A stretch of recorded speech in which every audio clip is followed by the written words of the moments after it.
Bonjour à toutes et à tous, nous sommes le dimanche, je crois que c'est le dimanche 26 février 2023. Petite vidéo aujourd'hui parce que c'est mon premier jour de jeûne en fait. Mon dernier repas, je l'ai pris vendredi soir après le yoga. Donc hier j'ai jeûné toute la journée. Hier soir c'était mon premier jour de jeûne, mon corps commençait à s'habituer, je sentais que l'insuline était descendue parce que j'avais plus trop faim, j'avais juste l'habitude de la faim donc c'était la gréline en fait. Je vous dis tous ces mots-là mais je pense déjà je ferai une vidéo là-dessus, vraiment bien complète. Sur le jeûne, sur la nutrition, etc. Et surtout, je vous expliquerai à quoi servent tous ces trucs-là. Là, juste à l'instant, je regardais une vidéo sur comment le jeûne affecte la testostérone. En fait, c'est déjà pendant le jeûne, la perte de gras, mais aussi le rebond, en fait. Le rebond, il faut savoir le gérer, en fait. Il y a quelqu'un qui disait, tout le monde peut faire un jeûne, mais tout le monde peut commencer un jeûne, mais savoir finir un jeûne et en sortir, seulement les sages savent le faire. Moi, c'est vrai que avant, quand je faisais des jeûnes, je ne savais pas comment il fallait faire, en fait. Donc, actuellement, ça doit faire 36 heures que je n'ai pas mangé. Ouais, c'est ça, à peu près. Et je me sens très bien, en fait. Hier soir, je me sentais vraiment assez fatigué, pas bien. J'avais beaucoup de pensées de nourriture. Parce que je vais vous dire une chose, c'est pas juste à une dimension physiologique liée à la nourriture, c'est aussi une psychologique. Et ça, je vais revenir là-dessus. Mais je veux juste terminer en disant que hier soir, je me suis fait un bouillon, en fait. J'ai pris de l'eau chaude. J'ai mis un petit peu de bouillon de poulet dedans, de bouillon d'os de poulet que j'ai acheté. J'avais là depuis un petit moment, qui est techniquement périmé depuis 2021, mais bon, on va rien dire. J'ai rajouté du sel dedans, de la levure alimentaire pour la vitamine B, pour un peu de bêta-glucane et d'acides aminés, etc. Et en fait, j'ai bu ça, ça m'a fait du bien. En fait, je pensais que j'étais déshydraté, et je pense que j'avais besoin aussi de sel et un petit peu d'adapter mon corps.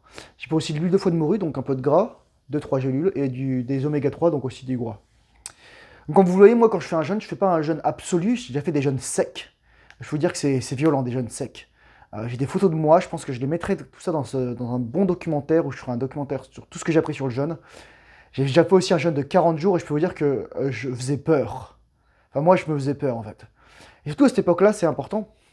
Bien sûr, le sujet de la chaîne, j'étais pas en rétention séminale.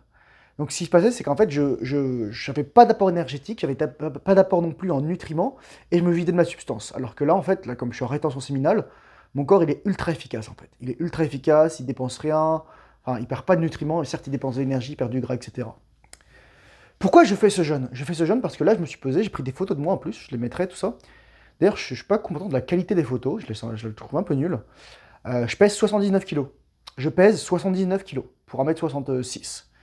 Donc, en même temps, quand je me suis vu, j'ai vu qu'il y avait un peu de gras là, enfin un petit peu du ventre, mais j'étais quand même en shape quoi. J'étais vraiment en shape dans le sens où si vous me mettez de profil, bah, je suis quand même droit en fait.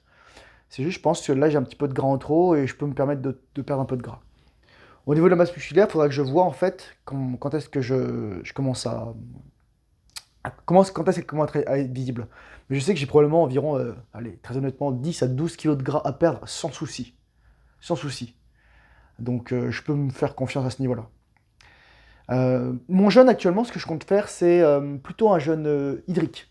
Pas de jeûne sec, parce que j'ai déjà fait des jeûnes secs, et comme je vous dis, c'est très violent pour le corps. Le rebond est vraiment très fort et c'est très dur à gérer. C'est vraiment émotionnellement, c'est dur en fait.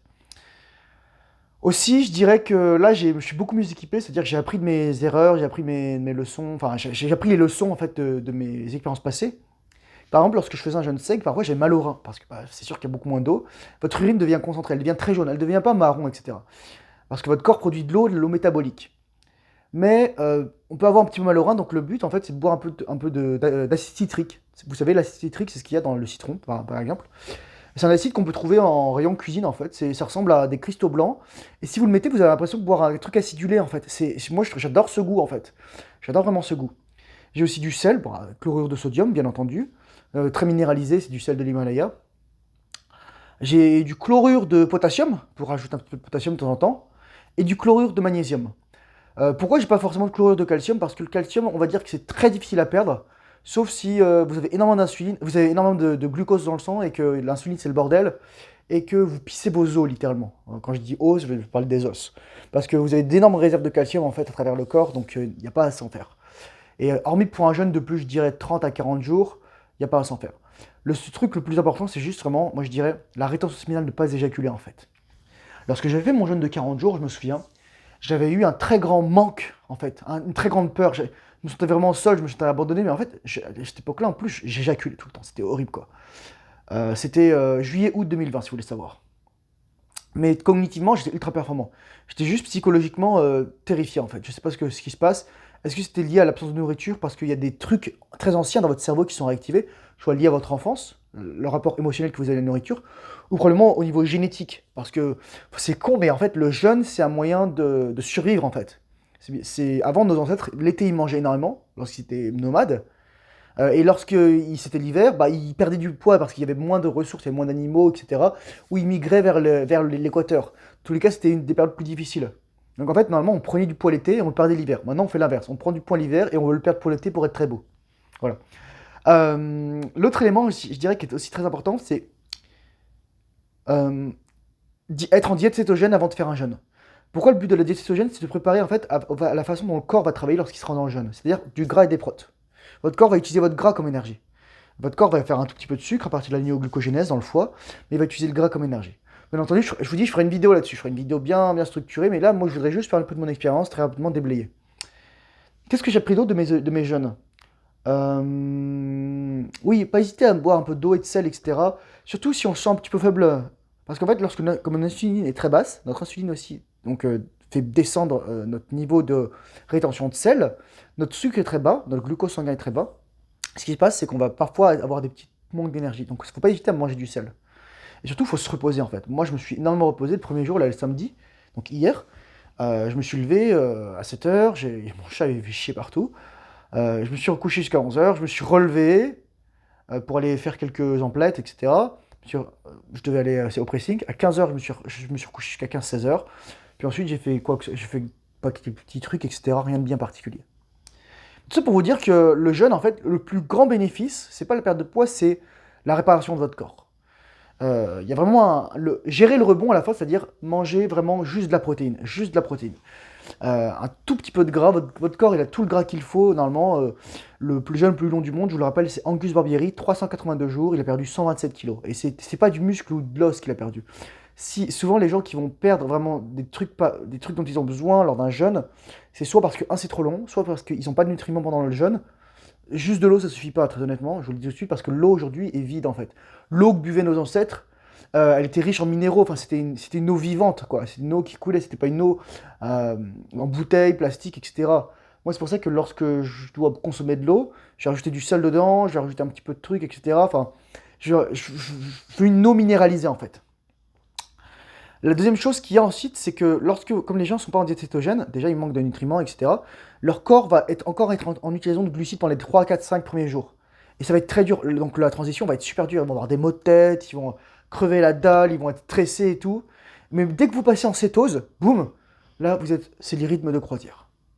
Donc peut-être que ma testostérone va descendre. Ça dit, je suis en rétention séminale, ça fait un an que je suis en rétention séminale, je sais que là j'ai pris une douche froide, j'ai pas froid. J'ai pas froid, voilà. Pas froid, j'ai mis l'eau froide sur mes testicules. Je mettrai des photos, je ferai vraiment un beau documentaire là-dessus, je pense. Ça, pour l'instant, je le filme pour moi, je verrai comment je vais organiser tout ça. Ça pour vous dire que moi, je vous encourage à pratiquer le jeûne. Je vous disais souvent que la rétention séminale m'avait aidé à devenir plus résistant à la faim, au froid, à la fatigue. Et bah, c'est vrai, les gars. Je veux dire, là, c'était à 36 heures de jeûne. Peut-être que il y a la gréline, qui est l'hormone en fait de la faim, qui va revenir de temps en temps, de manière en fait habituelle, épisodique, mais qui va au bout d'un moment devenir basse. Et la leptine, au contraire, au fur et à mesure que vous consommez du gras, elle va monter, et ensuite elle va se stabiliser pour dire, ok, on a de l'énergie, le corps a de l'énergie.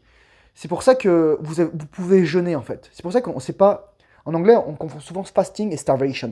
La différence entre starvation et fasting, c'est-à-dire que vous mangez, mais pas par la bouche. Vous mangez du gras, vous mangez votre propre gras.